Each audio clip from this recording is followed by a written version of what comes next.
Ustaz. Berdalih sakit hati, seorang pria tega membunuh dan memutilasi seorang remaja putri. Ia mengaku kesal karena korban tak mau diajak berhubungan badan.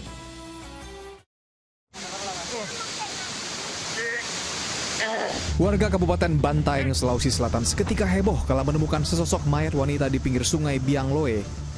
Tragisnya lagi jasadnya sudah tidak utuh, kaki korban ditemukan terpisah dari badannya. Setelah diusut polisi, ternyata korban adalah remaja berusia 16 tahun berinisial M. Ia dibunuh kekasihnya yang juga masih remaja. Pelaku membunuh wanita itu karena menolak diajak berhubungan badan. Untuk identitas korban apakah sudah diketahui Pak atas korban? Untuk sementara identitas korban itu inisial M, dia seorang pelajar yang juga memang beralamat di Kecamatan Hermes. Diketahui, pria berusia 17 tahun tersebut mengajak korban ke Sungai Biangloe pada 1 September 2022 silam. Sejak saat itu, pihak keluarga terus mencari korban hingga baru ditemukan 10 hari kemudian. Kini tersangka sudah ditangkap dan dijerat pasal 340 tentang pembunuhan berencana dengan ancaman hukuman 15 tahun penjara. Andi Muhammad Sardi melaporkan dari Kabupaten Bantaeng, Sulawesi Selatan. Astagfirullah, miris sekali dengan perilaku sebagian remaja saat ini, Ustaz. Pola hidup seks bebas sampai tindak pidana pembunuhan. Nah, Ustaz, pelaku masih berusia belia 17 tahun, menjelang dewasa gitu, Ustaz. Sudah berani mengajak perhubungan badan pacarnya. Kemudian ditolak dan akhirnya berujung pembunuhan. Saya tadi yang bikin naskahnya nih, Ustaz, yang bikin beritanya juga. Dia mengatakan juga sebelumnya ini dia pikir pacarnya ini selingkuh, Ustaz. Jadi kesal, sudah direncanakan begitu pembunuhan ini, Ustaz.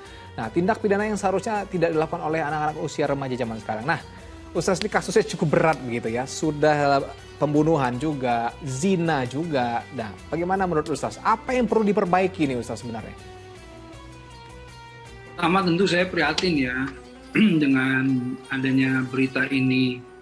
Yang saya lihat bahwa remaja-remaja kita ini karena sekarang ini zaman open source ya, di mana informasi segala hal itu mudah kita dapatkan.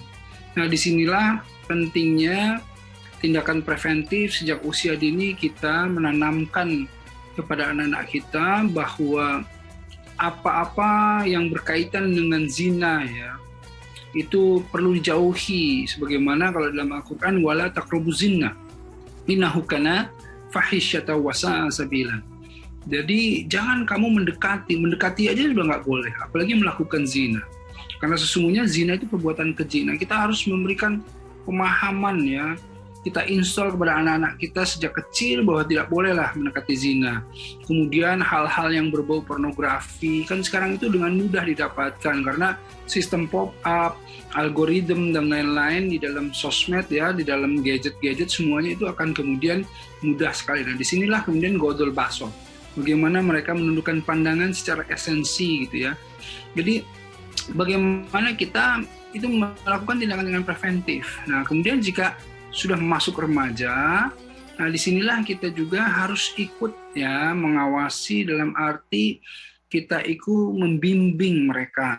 Ya, jangan sampai mereka itu berkhalwat ya, ikhtilaf, bercampur, berdua-duaan gitu yang kemudian mendekati zina, dan kita tanamkan kepada mereka pasangan yang seperti apa kelak yang kemudian bisa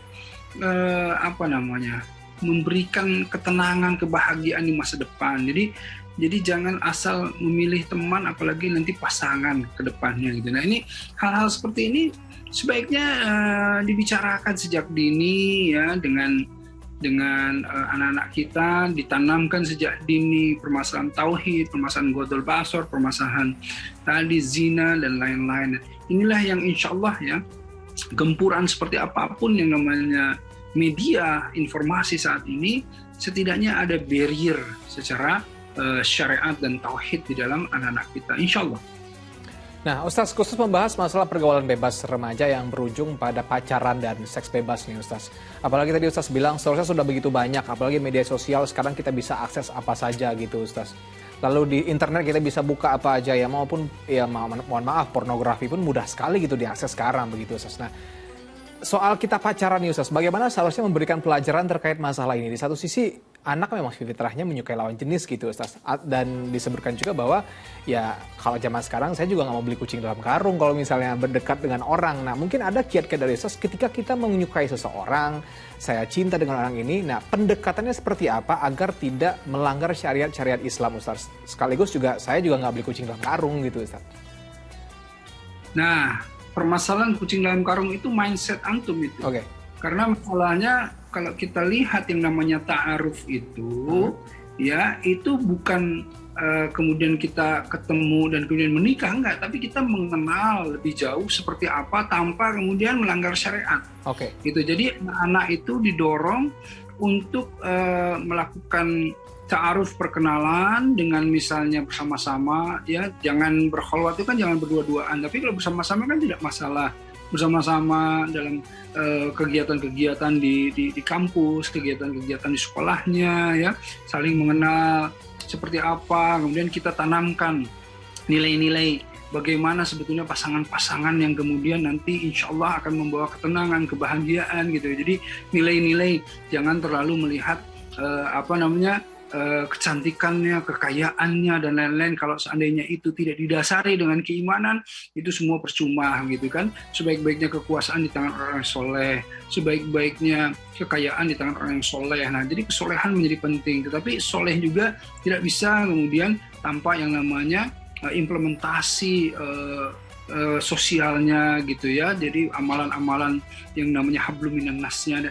Ini nilai-nilai yang kita berikan agar supaya anak-anak kita kemudian memahami itu, dan kemudian harus ditegaskan betapa Allah itu secara syariat, ya kita agama semuanya itu melarang mereka itu untuk melakukan zina, dan inilah sebetulnya harus diberikan motivasi khauf atau misalnya satu motivasi yang bisa mereka itu menjauh karena punishment-nya itu bisa kemudian membuat mereka jerak gitu.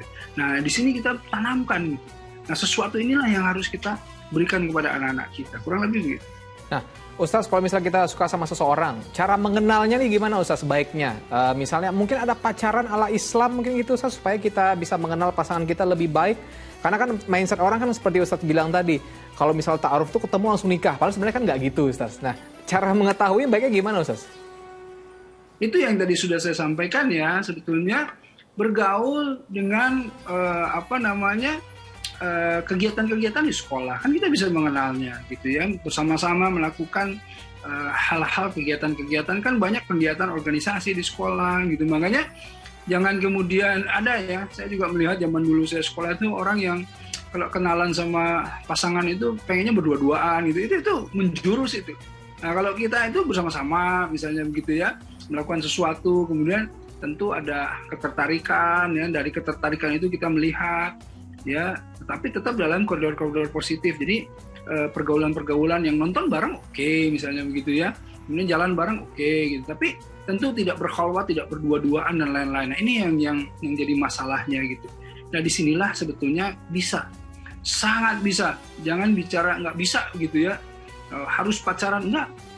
Yang penting kita itu esensinya mengenal sampai sejauh mana si fulan atau fulani ini gitu. Ketika dia mengenal, oh ternyata si laki-laki ini dia memperlakukan wanita dengan tidak baik, dia tidak mengindahkan ibunya saja tidak diindahkan, apalagi wanita yang lain misalnya seperti itu gitu ya. Jadi nilai-nilai ini, jadi kan nggak mungkin kita kemudian memilih pasangan tanpa mengenal. Makanya kita mengenalnya dengan cara seperti apa? Dengan cara seperti tadi, melakukan interaksi tetapi dalam batas-batas syariat gitu, nggak perlu pegangan tangan gitu ya, nggak perlu kemudian peluk-pelukan, nggak perlu kemudian berdua-duaan gitu. Nah, yang seperti ini sangat bisa insya Allah.